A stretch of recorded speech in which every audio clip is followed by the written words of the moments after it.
Hello बच्चों, आज की इस वीडियो में हम पढ़ते हैं कक्षा 8 संस्कृत पीयूषम का पंचम पाठ है। पांचवा पाठ स्फुट पद यानी स्फुटक पद। शुरू करते हैं। अर्थ इसका काक कृष्ण पिक कृष्ण को वेद पिक काक्यो वसंत समय प्राप्ते काक काक पिक पिक।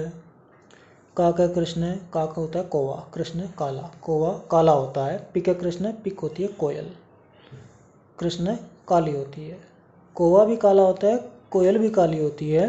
को भेद पिक का क्यों, तो फिर कौवे में और कोयल में क्या भेद होता है, क्या अंतर होता है। वसंत समय प्राप्त है काक काक पिक पिक। वसंत समय आने पर कौवा कौवा होता है, कोयल कोयल होती है। कौवा काला होता है, कोयल भी काली होती है। फिर कोयल में और कौवे में क्या अंतर होता है। वसंत समय आने पर कौवा कौवा होता है और कोयल कोयल होती है। अर्थात कौवा वसंत समय आने पर कोयल ज़्यादा बोलती है, तो कोयल की आवाज़ मीठी लगती है और कौवे की आवाज़ बहुत खराब लगती है हमें। अगला श्लोक है विद्या विवादाय धनम मदाय शक्ति परेशान परिपीडनाय खलस्य साधु विपरीतमेतम ज्ञानाय दानाय च रक्षणाय।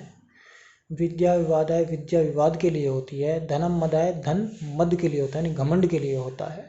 शक्ति परेशान परिपीडनाय, शक्ति होती है दूसरों को पीड़ा करने के लिए, दूसरों को परेशान करने के लिए।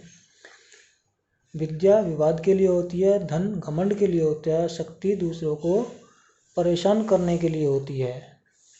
खलस्य, खलस्य मतलब दुष्ट लोगों की, यानी दुष्ट लोगों की विद्या विवाद के लिए होती है, धन घमंड के लिए होता है और शक्ति दूसरों को परेशान करने के लिए होती है, दूसरों को पीड़ा देने के लिए होती है। अब यहाँ से आगे फिर इसका दूसरा अर्थ पढ़ते हैं। साधो विपरीतमेतम, साधो जो सज्जन लोग होते हैं, विपरीतमेतम वो उसका उल्टा होता है। जो साधु सज्जन लोग होते हैं उनका इसके उल्टा होता है। ज्ञानाय दानाय रक्षणाय, ज्ञान के लिए, दान के लिए, रक्षणाय और रक्षा के लिए।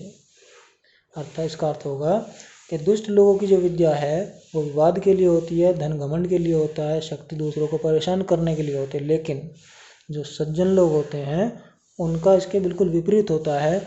उनकी विद्या ज्ञान के लिए होती है, उनका धन दान के लिए होता है और उनकी शक्ति रक्षा करने के लिए होती है।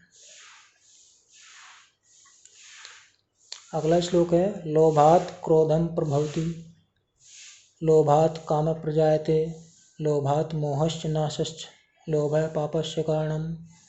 लोभात क्रोध प्रभवति, लोभ से क्रोध बढ़ता है, लोभ से क्रोध बढ़ता है। लोभात काम प्रजायते, लोभ काम को जन्म देता है, यानी काम भावना को जन्म देता है।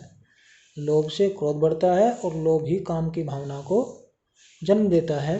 लोभ मोहस्य नाशस्य, लोभ से मोह होता है और नाश होता है। लोभ से मोह और नाश होता है। लोभ पापस्य कारणम, और लोभ ही पाप का कारण है। अगला श्लोक है वदनम प्रसादम सदनम सदयम हृदयम सुधामाचो वाच है कर्णम परोपकर्णम येषाम केशाम नते वंद्या। वदनम प्रसाद सदनम, वदन का मतलब होता है मुख। प्रसाद सदनम का मतलब होता है प्रसन्नता का घर। वदन प्रसन्नता का घर होता है, अर्थात इसका मुख प्रसन्नता का घर होता है। सदयम हृदयम, हृदय जिसका सदय होता है, दयावान होता है। सुधामाचो वाच्य, वाच्य का मतलब वाणी। सुधामाचो मतलब अमृत से परिपूर्ण, जिसकी वाणी अमृत से परिपूर्ण होती है, अमृत भरी होती है, अर्थात मीठी वाणी, मधुर वाणी जिसकी होती है। तो जिसका मुख प्रसन्नता का घर होता है, हृदय दयावान होता है, वाणी अमृत परिपूर्ण होती है, अमृत से भरी हुई होती है। कर्णम परोपकर्णम, कर्ण यानी हाथ, परोपकर्णम परोपकार के लिए होता है। ये शाम वे, केशाम नते वंद्या, किसके वंदन नहीं होते, किसके वंदनीय नहीं होते, अर्थात वे सबके वंदनीय होते हैं। जिसका मुख प्रसन्नता का घर होता है, हृदय दयावान होता है, वाणी अमृत से भरी होती है, हाथ दया के लिए होते हैं, परोपकार के लिए होते हैं, वे लोग किसके वंदनीय नहीं होते, अर्थात हम सबके वंदनीय होते हैं। सत्येन रक्षते धर्मो विद्या योगेन रक्षते मृज्या रक्षते रूपम कुलम वृत्तेन रक्षते। सत्येन रक्षते धर्मो, सत्य से धर्म की रक्षा होती है। सत्य से धर्म की रक्षा होती है। विद्या योगेन रक्षते, विद्या की योग से रक्षा होती है। सत्य की से धर्म की रक्षा होती है, विद्या की योग से होती है, अर्थात योग से विद्या की रक्षा होती है। मृज्या रक्षते रूपम, मृज्या साफ सफाई स्वच्छता, स्वच्छता रूप की रक्षा करते हैं, रूप की रक्षा स्वच्छता से होती है। कुलम वृत्तेन रक्षते, और कुल की रक्षा व्रत से मतलब अच्छे चरित्र से होती है, और कुल की रक्षा अच्छे चरित्र से होती है। सत्य से धर्म की रक्षा होती है, योग से विद्या की रक्षा होती है, स्वच्छता से रूप की रक्षा होती है, और अच्छे चरित्र से कुल की रक्षा होती है। ये हमारे पंचम पाठ है इस पुष्प पद्यानी का भावार्थ था।